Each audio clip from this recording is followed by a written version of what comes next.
যে শিক্ষক জড়িত আছেন সেই শিক্ষকের পরিবারকেও আইনের আওতায় আনা হবে। এইটা মানবিক স্কুল নয়, এটাকে আমরা মানবিক স্কুলে পরিণত করব ইনশাল্লাহ।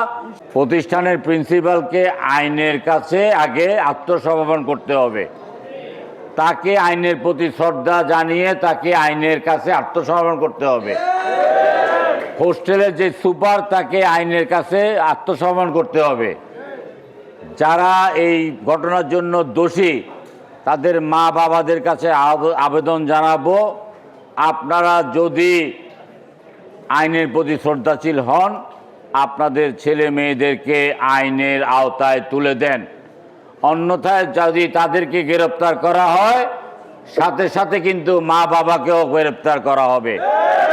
যে শিক্ষক জড়িত আছেন সেই শিক্ষকের পরিবারকেও আইনের আওতায় আনা হবে।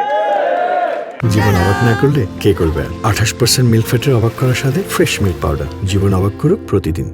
এই মেহেদী হাসান আমার এলাকার ছেলে, সে যদি চাটখিলে হতো, লক্ষ্মীপুর, রায়পুর হতো, আমি একই কথা বলতাম। আমি আজকে আমার নিজের কান্না রাখতে পারি নাই।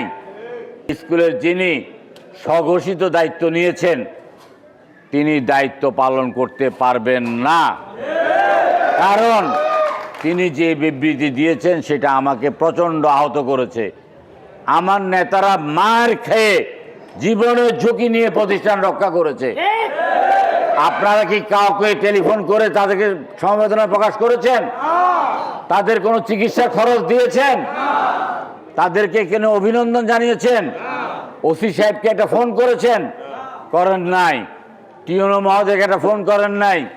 এসপি সাহেবকে একটা ফোন করেন নাই? আমাকে ব্যক্তিগতভাবে একটা ফোন করেন নাই।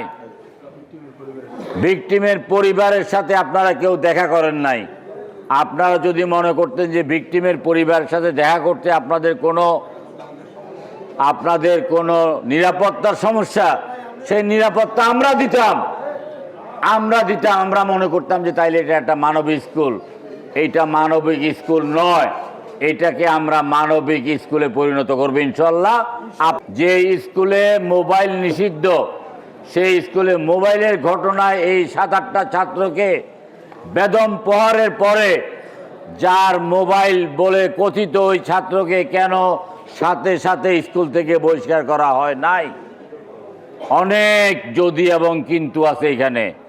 অনেক যদি এবং কিন্তুকে আমরা জেনে শুনে তারপর আমরা সিদ্ধান্ত দেব।